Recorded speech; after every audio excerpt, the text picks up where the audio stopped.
আসসালামু আলাইকুম, welcome back to my channel. এটা রাত্রের বেলা লিচু খাচ্ছি সবাই মিলে বাসার।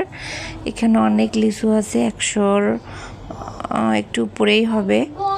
তো আর এটা দুপুরবেলা, যেহেতু আমি চলে যাব কালকে, মানে আজকে রাত পহালেই চলে যাব। তো বিকালবেলা এটা একটু ঘুরতে ঘুরতে আমি এদিক গিয়েছিলাম, এদিকে আসাই হয় নাই। প্রচুর গরম ছিল, বাসায় 4টা দিন ছিলাম, একটুকু বাইরে বের হই নাই। তো ভাবলাম যে যেহেতু আর একটা বছর আসবো না, সেক্ষেত্রে একটু চারিদিকে ঘুরে যাই। চারিদিকে বলতে পুকুর পাড় এই আশেপাশে, এটা আমাদেরই পুকুর। আশেপাশে যেগুলা দেখতেছেন সবই আমাদের, জায়গা জমি যা আছে সবই আমাদের। তো ভাবলাম যে ছোটো ছেলেটাকে নিয়ে একটু হাঁটি, বড় ছেলেটাও আছে। তো হাঁটতে হাঁটতে দেখি ওই ভুট্টার ক্ষেত বলে একটু যাব।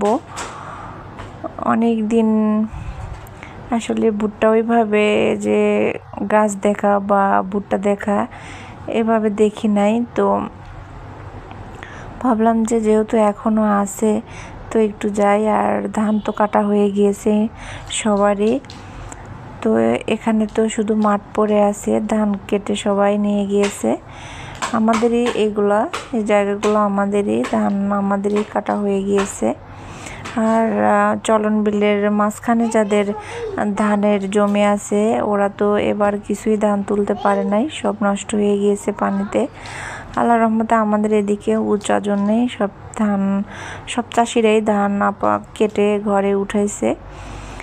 তো এবার তো খ্যারের দাম প্রচুর হবে, যেহেতু চলন বিলের মধ্যে দিয়ে ধানও কেউ এভাবে পায় না, খ্যার তো প্রশ্নই আসে না। তো যাই হোক, এদিকে একটু আসলাম। তো সামনে দেখতেছিলাম যে আমাদের গ্রামেরই এক ভাই রাজহাঁস খাওয়াচ্ছে, তো ওটা একটু ভিডিও করেছি। আসলে গ্রামের দৃশ্য অসম্ভব সুন্দর একটা দৃশ্য। আর এখানে একটা ছাগল এই যে খাচ্ছে।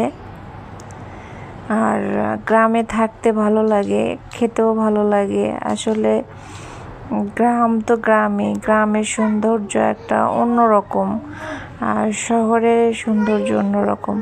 যদি গ্রামে মানুষের ওইভাবে শহরের মধ্যে একটু যদি সুব্যবস্থা থাকতো, তাহলে আসলে কেউ গ্রাম ছাড়তো না।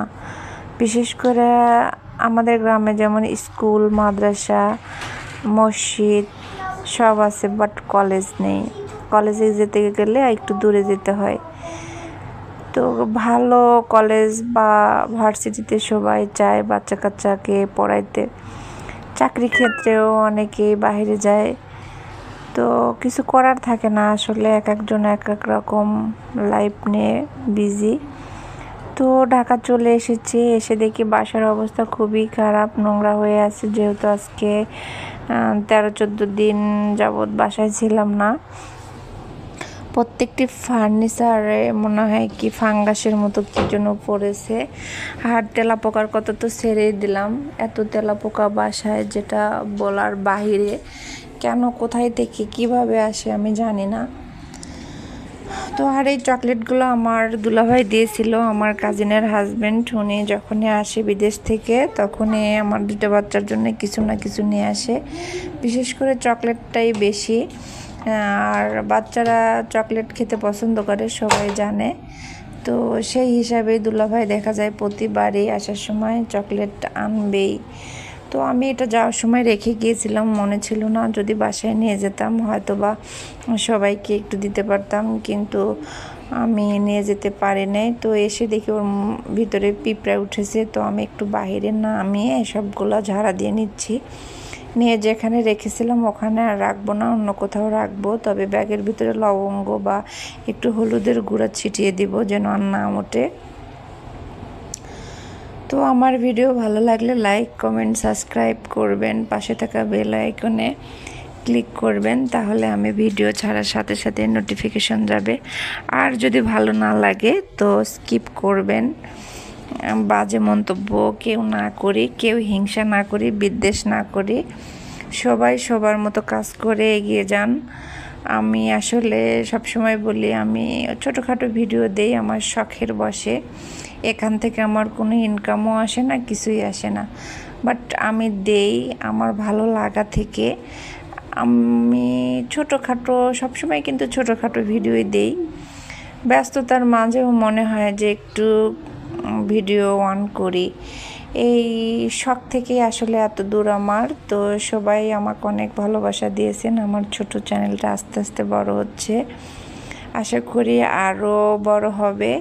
সবাই সবার মতো কাজ করে যান, সবাই সবাইকে সাপোর্ট করেন, ভালোবাসা দেন, ইনশাল্লাহ সবাই এগিয়ে যাবে। আর আসলে কি বলবো যে অনেকেই আছে যে ভিডিও দেখে বাজে মন্তব্য করেন, আসলে এটা করেন না। তো সবাই ভালো থাকেন।